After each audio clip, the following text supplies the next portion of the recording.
What is up, Waffle Gang? I do hope you are well. My name is Mark, and today we're checking out some more r/am I the butthole. If you'd like to skip the initial waffle, timestamps are in the description and along the timeline below. But if you are new here, please consider hitting that like, that subscribe, and maybe that notification bell too, as it massively helps out our channel, and you know that already.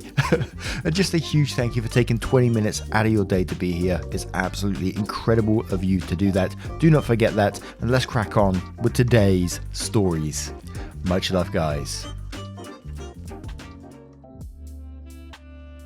Now, this first story comes from Win M. Doze. I don't have to pronounce it a different way. I do apologize, but it's a great little story that I came across first thing this morning. I thought, I've got to read that one. Am I the arsehole for making a punny wall of shame for people who stole from my mum's garden?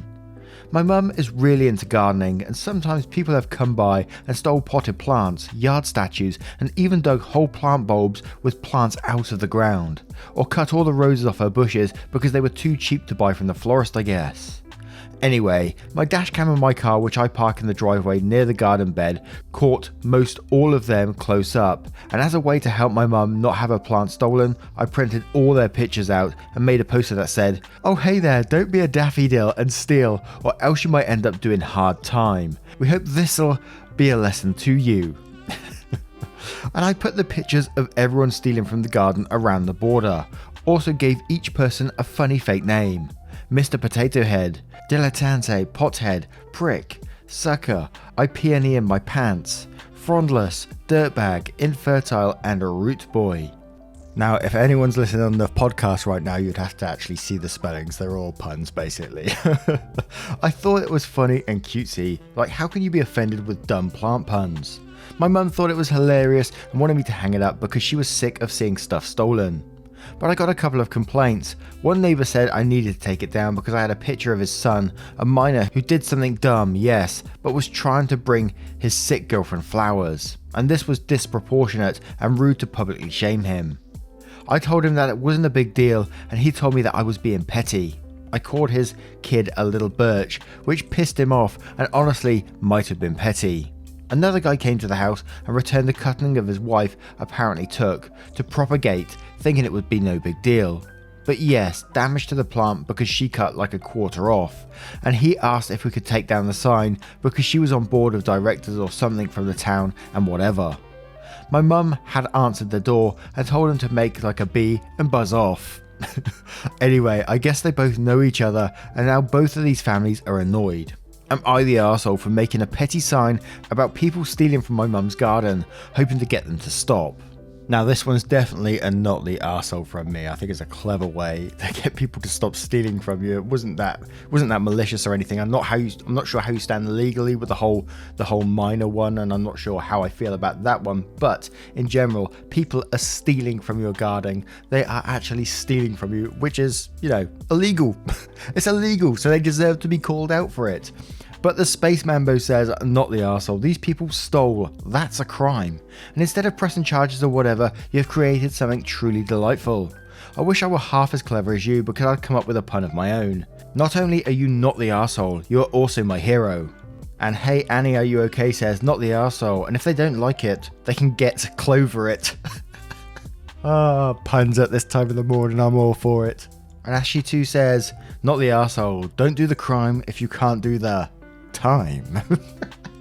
To which Rick Astley let me down said, truly sage advice.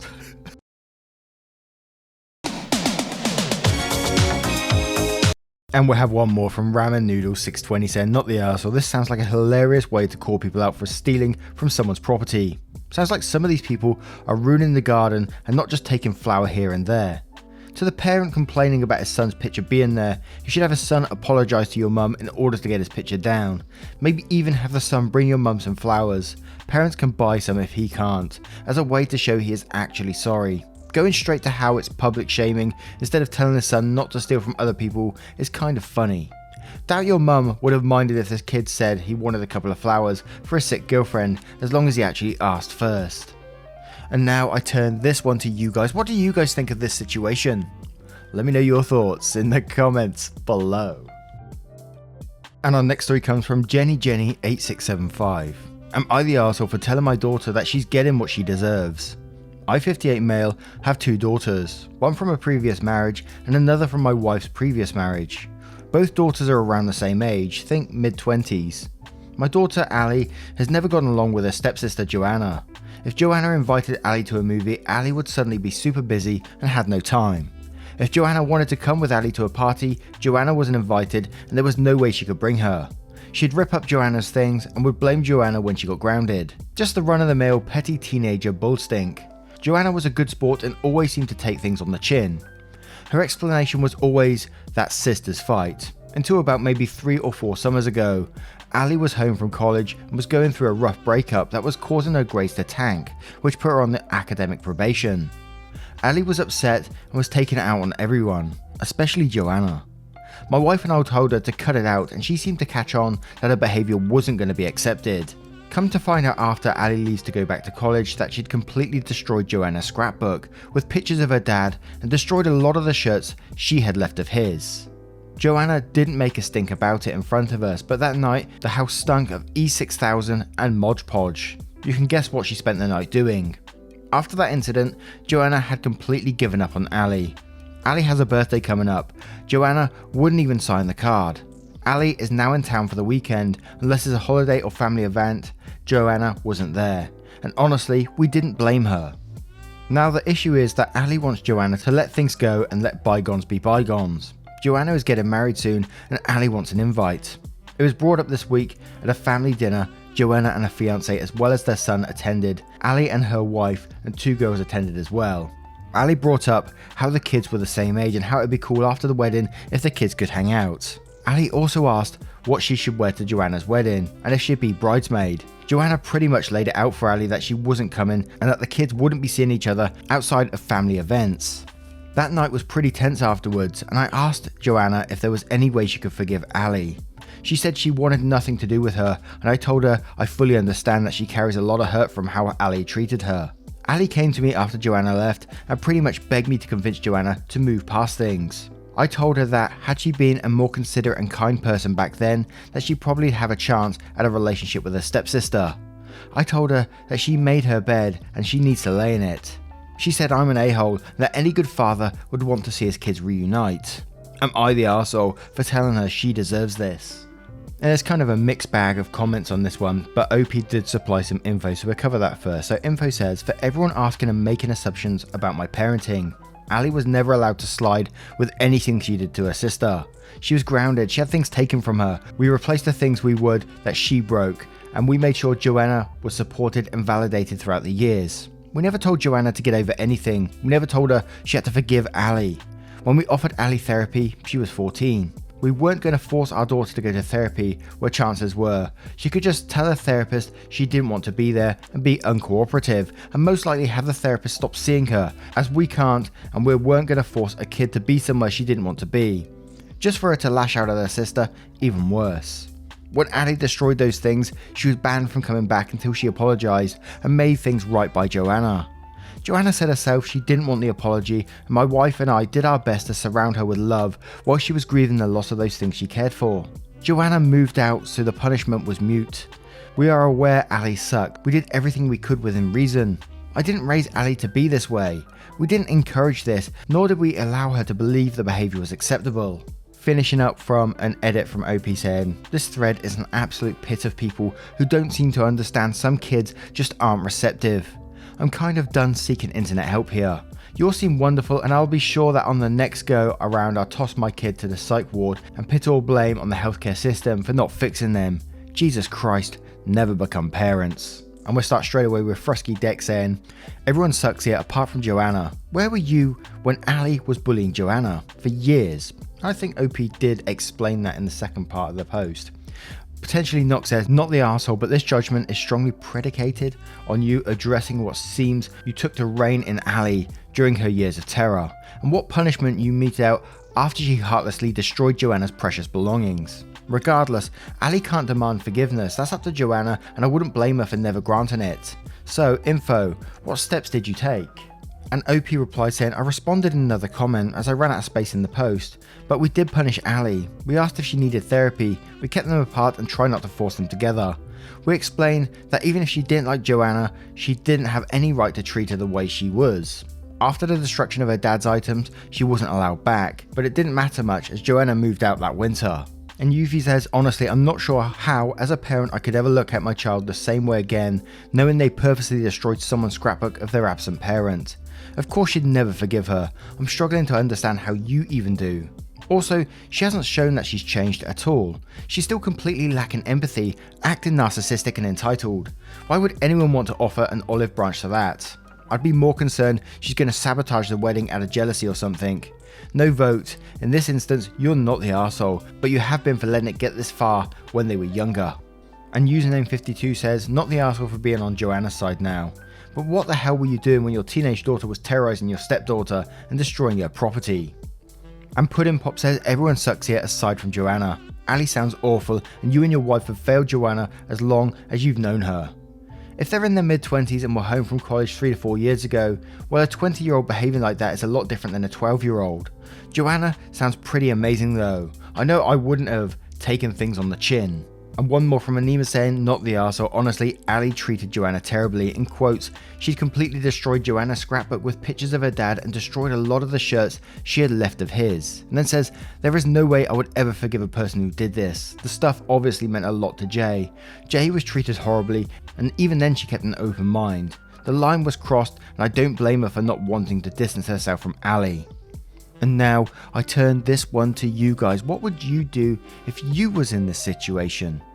Let me know your thoughts in the comments below. And this next story is from Campbell HK. Am I the arsehole? I like to play music quietly at night while I'm doing work, and my downstairs neighbour started banging on my door and yelled at me about it. For some background information, I live in a 3-story apartment complex. I'm on the top floor. I've lived here for almost 2 years, as has the downstairs neighbour.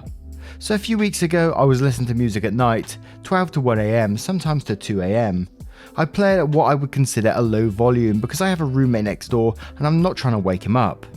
This was the first time my downstairs neighbour came up to my apartment and started banging on my door.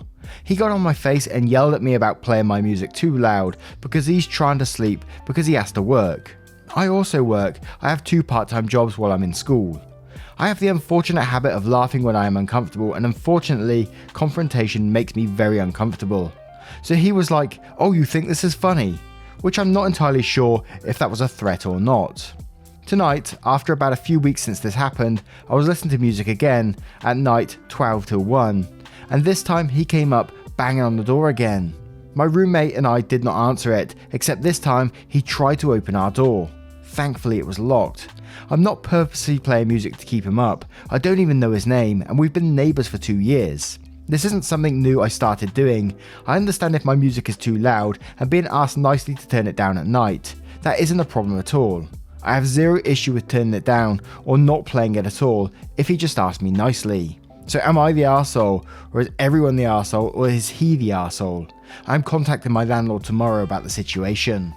Now, I think this one will creep into a you're the arsehole. It's very close to an everyone sucks here because the neighbour is obviously being overly aggressive about it and getting in your face, which is just uncalled for. There's always better ways to deal with the situation. But I think you're definitely the arsehole. Although you said your music is like being played very low, he's obviously clearly still hearing it. So you're playing it loud enough for someone else to hear. So God knows what your roommate is thinking at this moment, and unless they're a heavy sleeper, of course.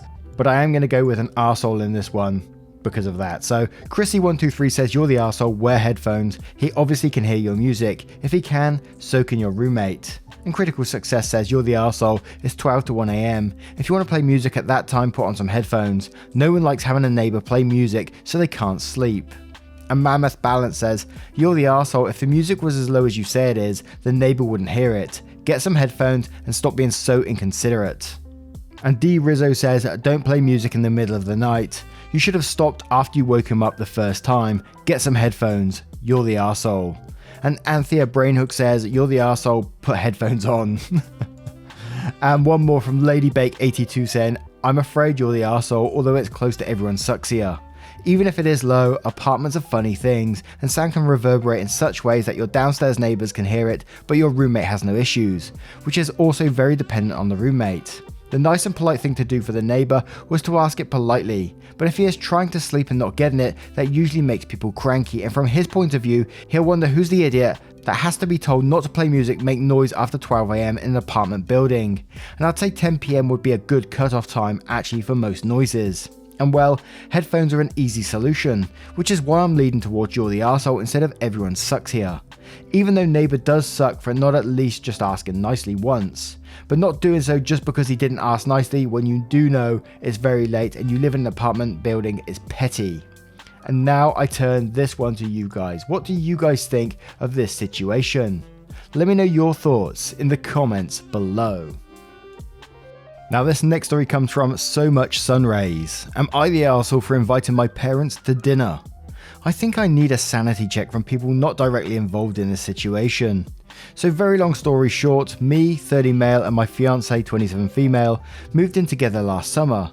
As we all know, the world was, is, and probably will continue to be a crazy place during this time. It took us a long time to get settled. We like living close to both sets of parents. My parents are together, hers are separated. Drive is about 15 to 20 minutes tops. We've been over to my parents and hers quite often, although for every one time we visit her parents, we visit my parents probably 5 or 6 times. My parents have had issues with my fiancée for the entire time I've known her. She's not very outgoing when she's around us, and all teachers are super outgoing, so she's just arrogant, etc. My parents thought they were super good at hiding their contempt for her. A wonderful and beautiful human being, by the way. She's got a big heart and teaches young students. But they were never good at it, and she would sometimes cry on the way home from dinner with my folks. Thankfully, I think it's gotten to the point where the relationship is sustainable, but they're pleasant to each other. And since I've moved out, I don't have to hear complaints about her to me anymore. Since we've been living in this new apartment, I've started a new degree path. My fiancée is clearly extremely busy. Her dad has come by sometimes with short notice. He lives out of state, and we always get notice maybe 2 days in advance. So we have hosted her dad and her stepmom a few times here when they're in town visiting family. We try to be flexible, and my fiancée is too nice to say, we're too busy. Recently, I was talking with my parents and it came up that they're offended that we haven't invited them over for dinner. I was surprised because we see them quite often and they know how busy we are. We still haven't had her mum over, just for context. I was apologetic at first and said that of course we would love to host them. I offered a few times in the past, but they always waved their hands and said, we know you're busy, don't worry about it. They've also made it extremely clear that if my fiancée were to cook them dinner, they would not come over. Their compromise was that we order pizza when they came over. I said that sounds great and tried to set a date with them. My fiancée of course was very offended because the pizza feels like yet another slight against her. Today I find out they no longer want to come over on the date I suggested because it was a forced invitation. So they're upset they haven't been invited despite the fact that really neither side of the family has been invited. And when they make their feelings known and I try to apologise and accommodate them, I'm still the arsehole because now it's a forced invitation. I wish I could include all the context from the past few years here in a single post, but I guess the question boils down to, am I the arsehole? And there's a couple of edits on this one which pretty much just sum up what the opinions are going to be in the comments, so we'll cover that after we do a couple of the comments. So we'll start with Resolute Muse saying, dude, you need to cut the apron strings. Your fiancé cries after leaving their place and you keep taking her over there. They say shitty things about your fiancé and you don't put a stop to it. They make demands for invitations that they turn down because you didn't grovel enough and you apologise for not handing over the keys to your home for free access. They are offended. Where is your rage for your maligned fiancé? You need boundaries and badly. You need to cut way back on the visits and you need to get working on them before your fiancé says she can't take your family anymore and moves on to someone who will actually have her back and put her first. You're the arsehole for more than just the issue you asked about. You need to post this on r/justnofamily. You need all the help you can find. And Scuba CC says you're the arsehole for allowing your parents to treat your fiancé this way. Followed by Houston Jack saying you're the arsehole, why do you keep pushing these rude people on your fiancé? Followed by Robot428 saying you're the arsehole, your parents are being so incredibly rude to your fiancé and you're apparently just fine with that. The pizza thing is a snub to her, they refuse to eat her cooking. Your fiancé should not have to have people in her home who are so incredibly rude to her. And Jay Crane says, everyone sucks here except your fiance. Your parents suck because they are being pretty awful to you and your fiance. They're rude, demanding, and manipulative. I imagine you're so used to this treatment that you don't see it, but they guilted you into an invite, rudely refused to eat anything your fiance cooks, and then cancelled to manipulate you into feeling even more guilty. Your fiance probably doesn't like them because she sees this behavior for what it is. Teachers can't be introverted. That's complete nonsense. You suck because you continue to let your parents treat your partner this way. Hot Audience says, you're the arsehole for not standing up for your fiancé and continuing to subject her to your parents' criticisms. Followed by Sleuthing Sloth saying, you're the arsehole for wanting to invite them when they're such arseholes to your fiancé. Seriously, why? And one more from Queen Mab the Red saying, you're the arsehole. They wouldn't have pushed for an invite by guilt tripping you if they actually cared about a forced invite. It's a power play. Just like condition that your fiancé not cook in her own home. They want to make you move the date for them at a whim because it shows that they are in charge, that they are top priority, not you or your fiancé. Your parents are horrifically rude to the person you want to spend the rest of your life with, and you just let them treat her like that. You have to realise their behaviour isn't okay. Then we come back to the edit, so it says, so I do want to thank the constructive feedback I've gotten from the everyone sucks here and you're the arsehole crowd. I've said below that I want to repeat up here because I've gotten similar comments. I've been looking at this like an external problem without realising that I can be doing more to build boundaries and enforce consequences with my parents. I've sided with my fiancé in the past and I intend to continue to do so because I love her and she's my future. It's going to be more hardline going forward, but it's been tough for me. I grew up with this kind of behaviour and I think what I consider to be boundaries aren't much of boundaries, and what I consider to be standing up isn't cutting it if there aren't real world consequences. This is the woman I'm going to spend the rest of my life with, and if my parents can't behave, they won't be part of my future. Edit 2, thanking the original You're the Arsehole crowd again. For those of you who haven't read the edit and continue to wish my relationship to end, I'm just going to block you. This relationship is great. I'm going to be choosing my future wife over this childish nonsense, and I don't deserve to receive continued abuse from people who haven't even bothered to read the whole post, let alone those who don't know me or my relationship but choose to instead just to make assumptions. Absolutely never ever send anyone abuse on Am I the Arsehole post. It doesn't help anyone in this situation. But now I turn this one to you guys. What do you guys think of this situation and how would you deal with it? Let me know your thoughts in the comments below. Now once again guys, thank you for being here today. I hope you did enjoy today's stories, and if you did, you know what to do. Hit that like, that subscribe, and maybe that notification bell too, as it massively helps out our channel. And if you want to support the channel further, you absolutely can, but never any pressure to do so by clicking that join button down below for YouTube, or the link in the description for Patreon and joining up there. Thank you so much for your love, support and time, and I will see you in the next one. Take care guys. Much love.